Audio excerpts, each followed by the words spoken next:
Captain Jake Morrison stood on the observation deck of the Valiant, watching the alien armada materialize through the jump gates. The holographic display showed red markers blooming across the tactical grid like a spreading infection. 100 warships, maybe more. His executive officer, Lieutenant Commander Lisa Hayes, stood beside him, her jaw tight. "Sir, we're receiving a transmission from the lead vessel," she said. "Put it through." The view screen flickered to life, revealing a creature that seemed designed to inspire terror. General Krathis of the Vothari Empire stood 9 feet tall, his 4 arms crossed over a barrel chest, covered in ceremonial armor. His head was elongated, angular, with eyes that glowed like molten gold. Behind him, Morrison could see row upon row of soldiers in formation, their weapons gleaming under harsh alien lighting. "Human vessel," Prathis's voice rumbled through the translation matrix. "You stand in territory claimed by the Vothari Empire. Your colonists on the surface of Kepler, 442b, are trespassing. Evacuate immediately or face annihilation." Morrison leaned forward, hands clasped behind his back. "General Krathis, this world was settled under the Frontier Accords. Your claim has no legal standing."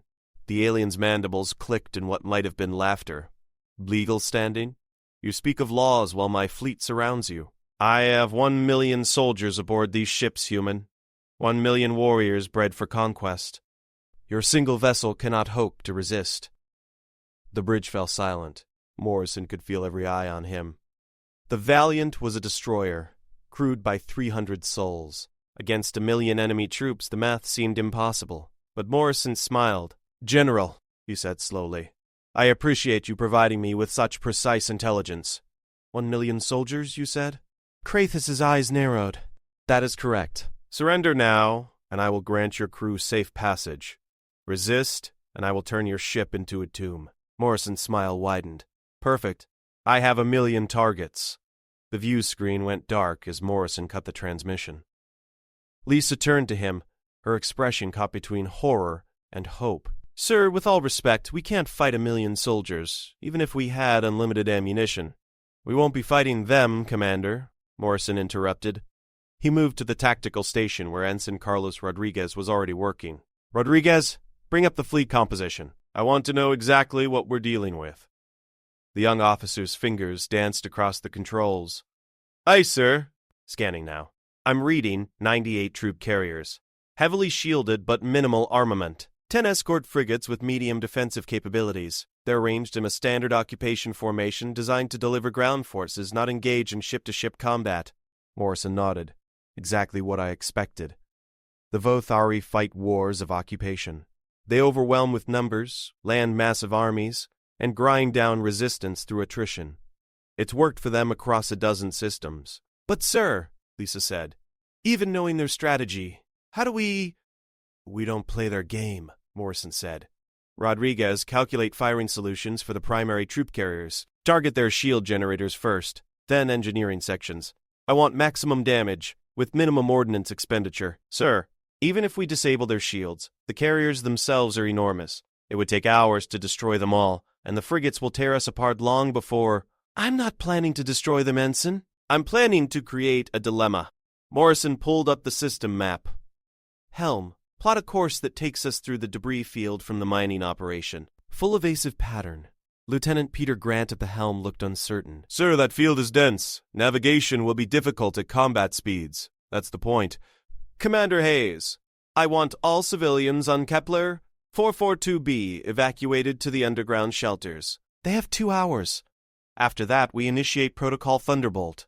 Lisa's eyes widened. "Sir, Protocol Thunderbolt requires authorization from Fleet Command. It's only meant for situations where we're outnumbered and outgunned with no possibility of reinforcement," Morrison finished. "Sound familiar?" She hesitated, then nodded. "I'll begin the evacuation immediately." As the crew moved to execute his orders, Morrison returned to the observation window. The alien fleet hung in space like a swarm of locusts, confident in their overwhelming superiority. He'd studied the Vothari extensively. They were proud, hierarchical, obsessed with honor and battlefield glory. They believed in the superiority of numbers, in the inevitable triumph of the larger force. They had never fought humans before. "Incoming transmission from General Krathis," Rodriguez announced. "Audio only," Morrison said. The alien's voice filled the bridge. Your maneuvering is pointless, Captain. My ships are faster and more numerous. Accept the inevitable. General, I'm curious, Morrison said conversationally. Those million soldiers of yours, how long did it take to train them? There was a pause. The Vothari Conquest Corps trains for 20 cycles before deployment. Why do you ask such irrelevant questions? 20 cycles? That's about 18 Earth years. Significant investment. Tell me, what happens to your career if you return home having lost, say, half of them? Another pause. Longer this time. You cannot kill 500,000 soldiers with a single ship. You're absolutely right, Morrison agreed. I can't kill them, but I can make you do it. He cut the transmission again. Lisa had returned to the bridge, slightly out of breath. Evacuation is underway. We'll have everyone in the shelters within 90 minutes. Good. Rodriguez, status on firing solutions? Locked and ready, sir. But I still don't understand the strategy. Morrison pulled up a schematic of a Vothari troop carrier.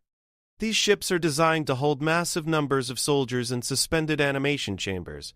They're efficient, compact, and critically dependent on environmental systems. If those systems fail, the soldiers wake up, all of them. At once, understanding dawned on Lisa's face. And 1 million soldiers breathing, moving, generating heat creates an immediate life support crisis, Morrison confirmed. Those carriers aren't designed for active occupancy during transit. They'll have maybe 6 hours of sustainable atmosphere for the full complement. Maybe less if they're packed as tightly as I think they are. So we force them to choose, Rodriguez said slowly. Risk their soldiers suffocating, or land them on the planet before they're ready. Exactly. And if they land them, Morrison gestured to the holographic display of Kepler. 442B. Our colony is in a valley surrounded by the Razor Mountains.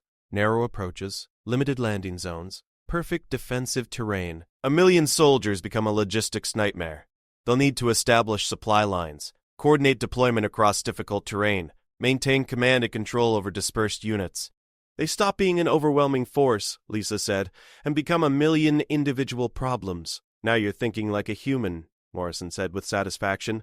The Valiant shuddered as it entered the debris field, weaving between chunks of processed ore and abandoned mining equipment. The alien fleet followed more cautiously, their larger vessels struggling with the tight maneuvering. Weapons range in 30 seconds, Rodriguez reported. Morrison took a deep breath. Target the environmental control systems on the 3 largest carriers. Fire when ready. The destroyer's railguns spoke, magnetic acceleration hurling tungsten penetrators at relativistic speeds. The first carrier's shields flared and collapsed under the concentrated barrage. The second shot punched through the hull, and Morrison watched on the tactical display as the environmental systems went critical. Alarms would be blaring on those ships now, technicians scrambling to contain the damage. And in the holding chambers, 1 million soldiers beginning to wake from their enforced slumber. Direct hits on all 3 targets, Rodriguez confirmed. Their environmental systems are failing. I'm reading massive power fluctuations. Incoming transmission, the communications officer announced. Krathis appeared on the view screen, his composure cracked. What have you done? I've given you a choice, General, Morrison said calmly. You can leave those soldiers in the carriers and watch them suffocate over the next few hours, or you can land them on Kepler 442B and try to fight a ground war in terrain that nullifies every numerical advantage you possess. Either way, you're going to learn something important about humans today. And what is that? Krathis snarled. That we don't count soldiers. We count opportunities.